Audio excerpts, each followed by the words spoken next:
Former President Trump may be on the brink of imminent indictment, but he's making startling statements on Ukraine, becoming ever more scathing in his criticism of NATO's policy of turning the country into a land-based aircraft carrier directed toward waging war against Russia. Recently, Trump launched a fierce attack on permanent neocon fixture Victoria Nuland, the current Undersecretary of State for Political Affairs. For decades, Trump observed, we've had the very same people such as Victoria Nuland obsessed with pushing Ukraine toward NATO. Trump followed up with a call for an immediate ceasefire in Ukraine, along with the, quote, dismantling of the entire globalist neocon establishment that is perpetually dragging us into endless wars. He also urged a, quote, re-evaluation of NATO's purpose and mission.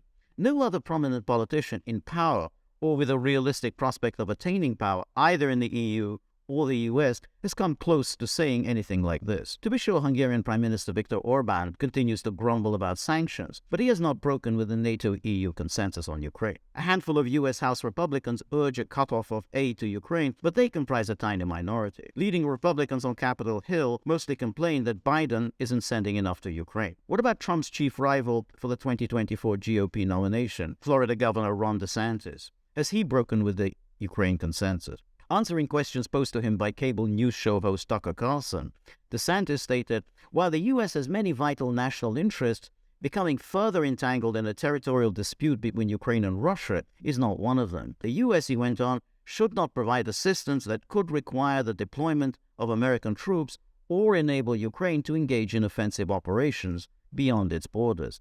F-16s and long-range missiles should therefore be off the table. DeSantis immediately came under attack for having allegedly gone full MAGA. However, DeSantis had chosen his words very carefully. While appearing to be critical of the Biden administration, he gave no indication that he would do anything differently. Biden, for the time being at least, has ruled out F-16s, long-range missiles, and U.S. troops.